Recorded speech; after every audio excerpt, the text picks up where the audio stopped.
किसने मेरे साथ क्या किया ये उनकी सोच थी, बट मेरे संस्कार जो मम्मी ने दिए, पापा ने दिए, मेरे मन में किसी के प्रति कुछ वो नहीं, कोई कटुता नहीं। आपने मेरे साथ ज़रूर बुरा किया, पर हाँ, मैं मुस्कुराते हुए और अपनी सच्चाई की बातों को जनता के सामने रखते हुए ही आगे बढ़ूंगा। इस मुश्किल समय में कुछ महीनों पहले जहाँ मैंने अपने पिताजी को खोया और अब जिस तरीके से परिवार के जिन लोगों से मुझे सबसे ज़्यादा उम्मीद थी, उन्होंने जब मेरा साथ छोड़ा, तो ऐसे में जैसा मैंने कहा कि मुझे अब सबके आशीर्वाद की ज़रूरत है। बिहार में जितनी माताएं, बहनें, बुजुर्ग, मेरे साथी जितने, उन सब के आशीर्वाद की ज़रूरत है।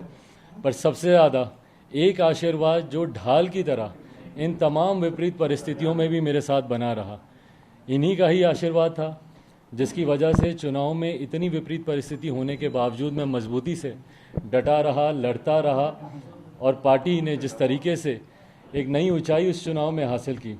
आज जब एक नया युद्ध है और ये एक ऐसा युद्ध है, महाभारत जैसी लड़ाई है, जहां सामने भी अपने ही हैं जिनसे आप लड़ाई लड़ रहे हैं, तो ये आपको थोड़ा और ज़्यादा दुखी ज़रूर करता है। बट हाँ, जैसा मैंने कहा कि मेरा ढाल सिर्फ एक है, मेरी माँ, उनका आशीर्वाद। तो आज इस यात्रा की घोषणा की शुरुआत इनके आशीर्वाद से मैं कर रहा हूँ। आपको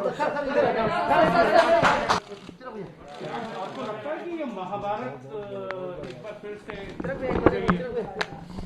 अपनों से तो लड़ाई है ही कहीं ना कहीं, अपने साथ छोड़ देते हैं तो दुखी तो होता ही है। महाभारत की लड़ाई में जीत आपको लगता है? पापा का आशीर्वाद है, मम्मी का आशीर्वाद है, माइक हटा लो यार। जरूर जीतूंगा। पापा को जान कहते कि अगर आप सही की लड़ाई लड़ रहे हो, सच्चाई के रास्ते पे हो, तो आपको डरने की जरूरत नहीं है। पापा ने भी मुश्किल से मुश्किल दौर सच्चाई की राह पर चलते हुए निकाला, और मैं भी निकाल लूंगा, अच्छे से निकालूंगा, मुस्कुराते हुए निकालूंगा, धैर्य के साथ निकालूंगा, बिना किसी कटुता के किसी के लिए भी। किसने मेरे साथ क्या किया ये उनकी सोच थी, बट मेरे संस्कार जो मम्मी ने दिए, पापा ने दिए, मेरे मन में किसी के प्रति कुछ वो नहीं, कोई कटुता नहीं।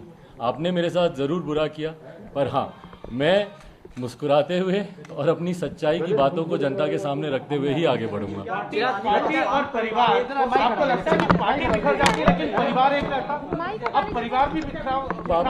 पापा ने हमेशा परिवार को महत्व दिया और उन्होंने पार्टी को भी परिवार समझ के, पापा ने कभी भी कि राजनीतिक दल है, ये मेरा पदाधिकारी, ये वो, उन्होंने पार्टी के भी हर सदस्य को अपना भाई। और आज मुझे खुशी है कि आज जब मैंने राष्ट्रीय कार्यकारिणी की बैठक में जब मैंने इस बात को कहा कि मैं अनाथ उस दिन नहीं हुआ था जब पापा गए, मैं अनाथ तब हुआ जब चाचा का साया गया, तो मुझे खुशी है कि मेरे जितने पार्टी के साथी हैं, सब ने एक साथ हाथ उठाकर बोला कि नहीं, आप गलत कह रहे हैं, आप कोई अनाथ नहीं हुए, हम सब आपके साथ हैं, हम सब आपका साया बन के आपके साथ हम लोग लड़ने के लिए तैयार हैं। और जब इतने लोगों का साथ है और मोम का आशीर्वाद है, तो मुझे अब किसी बात का डर नहीं है। जीत 100% मेरी होगी, इस बात के लिए मैं कहता हूं। परिवार एक होगा।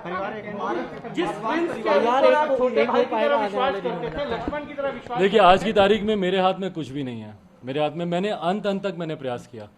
मैं तो उस दिन तक चाचा के घर पे गया जब उन्होंने मुझे पार्टी से निकालने की बात की, जब वो अध्यक्ष जी से उन्होंने मुलाकात कर ली, मुझे संसदीय दल के नेता से हटाने की बात की।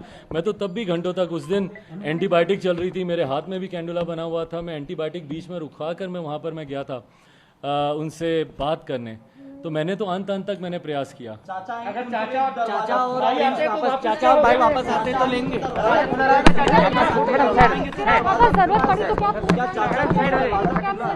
जी नहीं, बिल्कुल, मैं अब आज की तारीख में हर लड़ाई लड़ने के लिए मैं तैयार हूँ। दरवाज़ा खुला की बात, दरवाजे सबके लिए खुले हैं। पापा ने, ये एक ऐसा घर है जब किसी के लिए दरवाजे बंद नहीं किए, दिन रात सबके लिए, अपने भाइयों के लिए, परिवार के लिए, क्षेत्र के लोगों के लिए, देश के लोगों के लिए 24 घंटे इस घर के दरवाजे खुले रहे। तकलीफ मुझे ज़रूर हुई कि जब वो दरवाज़ा मुझ पर बंद कर दिया गया, जहाँ पर मैं बचपन में खेला हूँ, जिनकी गोद में मैं पला बढ़ा हूँ, वो दरवाज़ा जब बंद कर दिया गया तब तकलीफ हुई। पर अब कोई दिक्कत नहीं है। चाचा और भाई वापस आते